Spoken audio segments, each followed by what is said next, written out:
France-Sylva, c'est la fédération qui regroupe 73 syndicats départementaux ou interdépartementaux de propriétaires forestiers sylviculteurs. La mission de France-Sylva, c'est la défense des intérêts des propriétaires forestiers, parce qu'on a 16 millions d'hectares, 3 500 000 propriétaires. Il faut des gens qui s'occupent du fonctionnement de tout ça, des intérêts, de savoir vanter les intérêts de la forêt, défendre les intérêts des forestiers. Notre interprofession nationale a pour but de promouvoir et de développer la filière bois. On mène un certain nombre d'actions de développement à caractère technique. La filière bois, c'est quand même une filière qui compte dans le paysage économique et aussi environnemental. On représente à peu près 400 000 emplois. La forêt, c'est à peu près le tiers du territoire métropolitain, par exemple. Le salon de l'agriculture, c'est avant tout une vitrine qui permet de se faire connaître. Et je pense qu'on a un besoin de reconnaissance aujourd'hui face aux demandes de la société. Nous avons plusieurs espaces. Un espace qui est plus à viser des enfants avec un jeu style jeu de loi.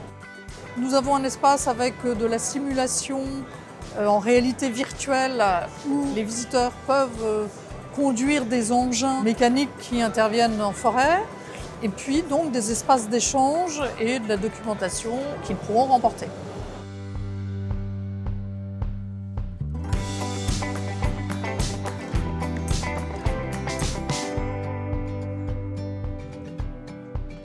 Le stand est en bois, c'est un bois français certifié et qui en plus sera recyclé, le stand resservira. Et c'est notre troisième participation au Salon de l'Agriculture et sans doute pas la dernière.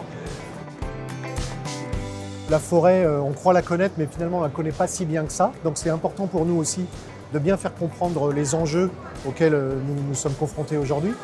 Et puis nos organisations professionnelles, parties prenantes, sont très impliquées parce qu'on parle de France Bois Forêt, mais là on est sur un stand qui est animé par France-Sylva, donc la Fédération des forestiers privés. À côté vous avez l'ONF, donc la forêt publique. On travaille aussi avec certaines animations autour de la forêt pédagogique.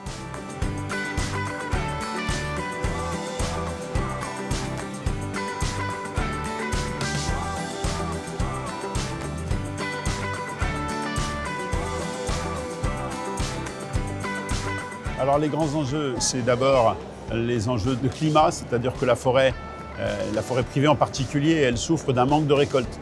C'est-à-dire qu'on ne récolte que 60% de la production annuelle depuis des décennies. Donc il faut que les gens consomment du bois. Parce que couper un arbre, ça fait du bien à la forêt. Quand on dit ça, c'est un peu choquant, mais non, il faut absolument couper des arbres et il faut renouveler notre forêt si on veut que les générations futures aient des grandes forêts. Notre enjeu sur les générations, sur les 20-30 ans qui viennent, ça va être de faire basculer notre forêt pour qu'elle devienne plus résiliente au changement climatique en marche.